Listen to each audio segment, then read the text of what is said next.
ನಮಸ್ಕಾರ ಬಂಧುಗಳೇ. ಒಂದು ಸಣ್ಣ ಗ್ರಾಮದಲ್ಲಿ 10 ವರ್ಷದ ಕಬೀರ್ ಎಂಬ ಬಾಲಕನಿದ್ದ.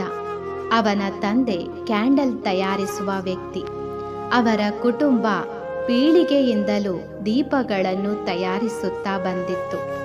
ಆದರೆ ಈಗ ಅವರ ವ್ಯಾಪಾರ ನಷ್ಟದಲ್ಲಿ ಸಿಲುಕಿತ್ತು. ಜನರು ಹೆಚ್ಚು ಬೆಳಕು ಕೊಡುವ ದೀಪಗಳನ್ನು ಬೇಕೆಂದು ಆಸೆಪಟ್ಟರು. ಆದ್ದರಿಂದ ಅವರು ಕಬೀರ್ ತಂದೆ ತಯಾರಿಸಿದ ದೀಪಗಳನ್ನು ಖರೀದಿಸಲು ತೊಡಗಿದರು. ಒಂದು ರಾತ್ರಿ ಕಬೀರ್ ತಂದೆ ನಿರಾಶೆಯಿಂದ ದೀಪದ ಬೆಳಕಿನಲ್ಲಿ ಕುಳಿತಿದ್ದರು. ಆಗ ಕಬೀರ್ ಕೇಳಿದ, ಅಪ್ಪ, ನಮ್ಮ ದೀಪಗಳನ್ನು ಯಾರು ಏಕೆ ಖರೀದಿಸುವುದಿಲ್ಲ? ತಂದೆ ದುಃಖ ಭರಿತರಾಗಿ ಉತ್ತರಿಸಿದರು, ಇಂದಿನ ಜಗತ್ತು ಸಾಮಾನ್ಯ ವಸ್ತುಗಳನ್ನು ಗಮನಿಸುವುದಿಲ್ಲ.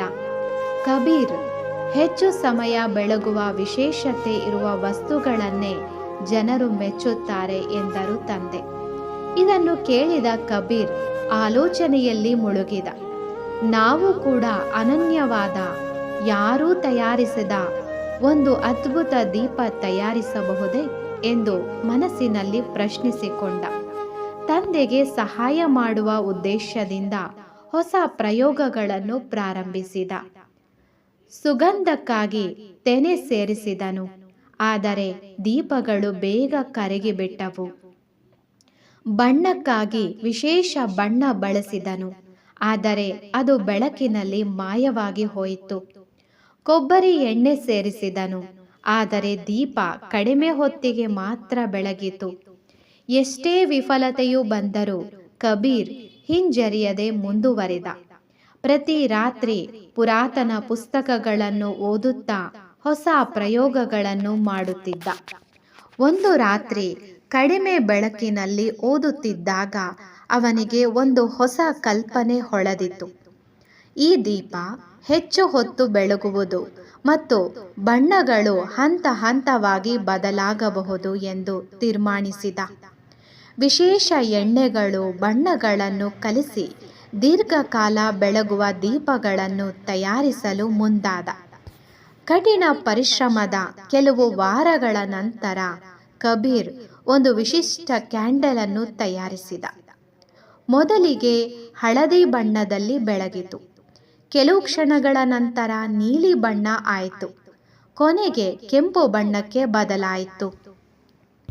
ಇದನ್ನು ನೋಡಿ ತಂದೆ ಆಶ್ಚರ್ಯಚಕಿತರಾಗಿ, ಕಬೀರ್, ಇದು ನಿಜವಾಗಿಯೂ ಅದ್ಭುತ ಎಂದು ಮೆಚ್ಚಿದರು. ಮರುದಿನ ಈ ವಿಶೇಷ ದೀಪಗಳನ್ನು ಹಳ್ಳಿಯವರು ನೋಡಿಯೇ ಮಂತ್ರಮುಗ್ಧರಾದರು.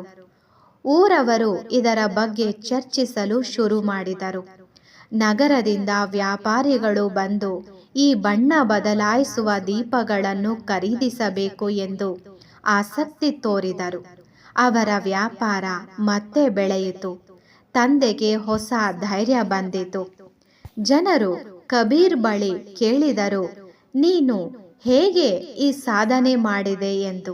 ವಿಫಲತೆ ಅರ್ಥಾತ್ ಸೋಲು ಅಲ್ಲ, ಅದು ಗೆಲುವಿನ ದಾರಿಯಾಗಿದೆ.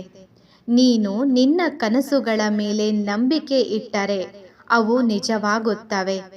ಕಠಿಣ ಪರಿಶ್ರಮ, ಬುದ್ಧಿವಂತಿಕೆಯಿಂದ ನಾವು ಯಶಸ್ಸನ್ನು ಗಳಿಸಬಹುದು.